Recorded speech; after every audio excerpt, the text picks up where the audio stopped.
Before I get into this segment, I want to say that I don't promote the use of illegal substances.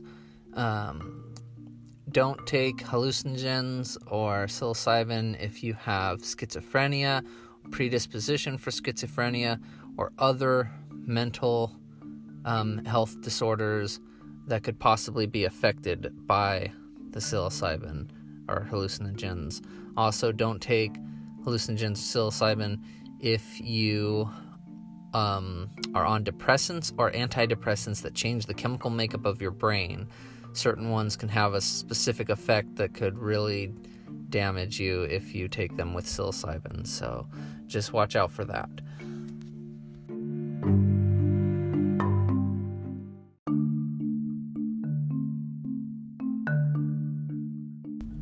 Okay, so in this segment, I want to explain what happens to your body on psilocybin, just what's physically happening to you, not and how the process works, not obviously, the mystical stuff and whatever's going on in your head, that's infinite amount of content that you could create there, and that's kind of what my podcast is all about. But right now, let's just go over exactly what happens when you take the psilocybin.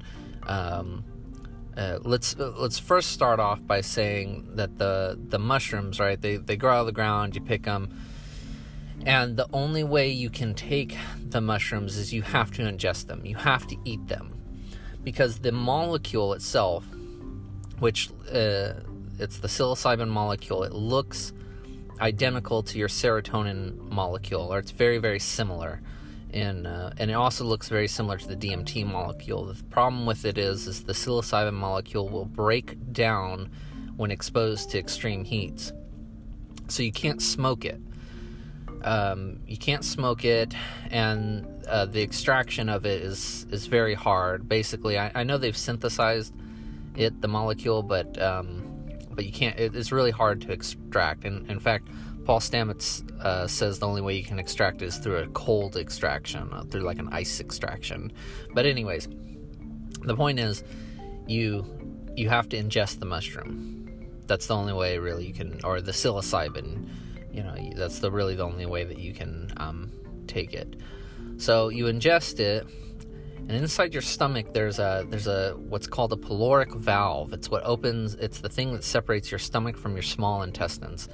So the pyloric valve opens when food is digested in the stomach and it's ready to pass into the when it's ingested, when it's digested in the stomach, the pyloric valve opens and allows it to pass through into the small intestines. Okay, so with the psilocybin, here's the thing: those the mushrooms dried break down incredibly fast in your stomach. I mean, the acid just eats right away at the mushroom itself, right? And so your pyloric valve will open up really quickly. If you're on an empty stomach and you take the mushrooms, within 15 minutes your pyloric valve has opened and allowed them to pass through into your small intestines, where your small intestines absorbs the molecule and sends it into your bloodstream, basically. So if you take the mushrooms when you've eaten a lot, or if you eat right when you take the mushrooms or something like that, your pyloric valve will not open right away, and because the food will have to digest in there first before it allows the food to pass through. And if the mushrooms are mixed up in with that food, it won't pass through right away. And so what you do if you eat before you take the mushrooms, your come up will be very, very, very slow, because the psilocybin is slowly being released into your body the same time that the food is being released down into the small intestines, versus when you're on the empty stomach, where your come up will be more so normal and at a normal pace. Also, the problem with the digestion, if you've just eaten, is the come down will be very hard. If you're just eating, the come down, so the come up will be easy, but the come down will be hard. Whereas it's kind of reversed when you have an empty stomach. The come up is, kind of a little quicker, but the come down is really easy. So most people take them on an empty stomach. If you want to, one of the best ways that I found to take the mushrooms is 4 hours before or after you eat. Wait 4 hours, because by then your food is digested and it's gone through its process, and then go ahead and take the psilocybin. That's a good way to prevent having like nausea.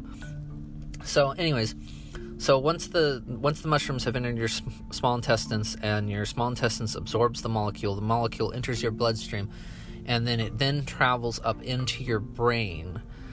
The blood is, circulates through your brain, of course. When it gets up to your brain has receptors. It has serotonin receptors. And like I said, the molecule looks almost identical to serotonin. So the psilocybin molecule attaches to your serotonin receptors. And when that happens, that's when you start to get the effects. So basically you become, you get high, for a lack of a better term. I don't know. It's really hard to, that's, once again, that gets into the whole, what you see, the mystical stuff, and the, what you feel and whatnot. So nobody knows really what's going on in your mind as far as it's like, what the molecule does. But anyways, once the molecule attaches there's a couple things that your body does do.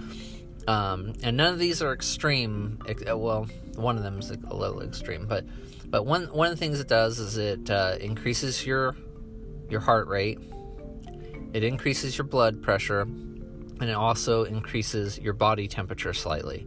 Once again, none of these things are extreme, and this is on psilocybin. On other hallucinogens, the effects might be more significant, but that's basically the 3 things that's really going to do to your body. The other thing that's going to do to your body is going to dilate your eyes. Your eyes will become extremely dilated. They'll just blow up, basically, and that's probably the most extreme thing it does. And you can really tell if somebody's on a hallucinogen by basically looking at their eyes and seeing how dilated they are. So that's it. That's the basic process of what's going on there. Safety wise, what happens is your body eventually breaks down those molecules, those psilocybin molecules. Eventually they break down into, first they break down to psilocin, and then they break down to nothing. Then they're just gone. And the trip, when you take mushrooms, it only lasts for 4 hours. And usually when it's done, when you get done with that 4 hours, usually you're stone cold sober again. You're right back to being perfectly normal. There's no hangover like there is with like alcohol or anything like that. And there's no like residual effects either. Once it's over, once the trip is completely over, that's it. You don't have like a comeback or anything like that, which is something I hear about that they talk about with like ayahuasca and stuff like that. You'll get some like repeat things. They talk about psychologically, you can have flashbacks and everything like that, but physiologically there's nothing going on. There's no your body doesn't crave the chemical anymore. So see what happens on things like opioids or meth or any of those really, really addictive drugs that we all know about, those hard drugs, or that's what they call them. They call them hard drugs. But any of those drugs, they affect your body, and they create a dependency on the chemical. So that's how you become addicted to them, right? So you take the opioid, and your body actually then craves the more opioids. So you have to take them again and again in order to maintain a balanced level in your system. So, and then this, with the like depressants, the chemical can change like the makeup of your brain and change like which chemicals are being released. So they're incredibly dangerous. So the thing about like DMT, psilocybin, and salvia, you know, these like naturally occurring hallucinogens, is they seem to have, this is as far as everybody knows right now, and maybe new information will come out eventually, but as of right now, they seem to have no residual effects, no long-lasting effects, they're certainly not addictive. They do these tests on rats where they'll give the rats the chemicals, right? And they've tried it with heroin and cocaine, and they've tried it with meth, and basically the rat will become so addicted to those chemicals that it'll basically kill itself to try to get more of those chemicals. But now with psilocybin, they tried the exact same test with psilocybin with mushrooms, and the rats, once they took it the first time, they never went back and touched it again. So it's almost anti-addictive.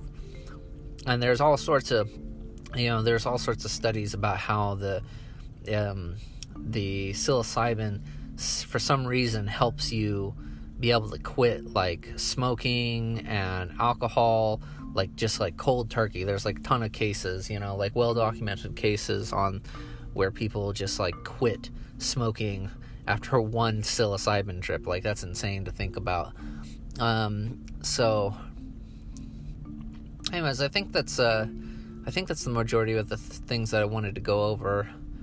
But one of the reasons I had to make this real quick is I had told my parents, you know, about it, that I was taking mushrooms and psilocybin and everything like that, and for some reason they just don't know anything about it. They think still in that 60s, you know, mentality of, you know, it's like this hard drug that's illegal, and you know, and there's a reason that it's illegal, and it's just you know, they think that people like go crazy on them, people can become addicted to them. They think things like that, and it's a little hard to explain to them. Oh, one other thing I forgot to mention, physiologically, you can't actually take the mushrooms like day after day. If you take them like a couple days in a row, it will diminish the returns on you being able to get high off of them. Basically, your brain adjusts and will no longer be able to will no longer like accept the psilocybin in the same way that it was before. So basically, you can't take it several days in a row. Really, what you're supposed to do is once you have a trip, you're supposed to wait at least a week or two before you have your next trip, in order to get the same effect from the same amount of mushrooms. There's been like rumors, and this might be a myth, but there's been rumors that if you take them long enough, eventually they will just stop working. So that's an interesting thing to think about too. So far, I've only gone, I've always been able to maintain the same level for the same dosage myself, but I don't know. Maybe someday in the future they will stop working. So I don't know. It's just a myth. But for certain, yeah, you can't take them multiple days in a row. It just doesn't work. So I think that was all of it. I don't know. If anybody's listening to this on YouTube, you know, like, comment, subscribe. Anything to help out the algorithm would be appreciated. Thanks guys.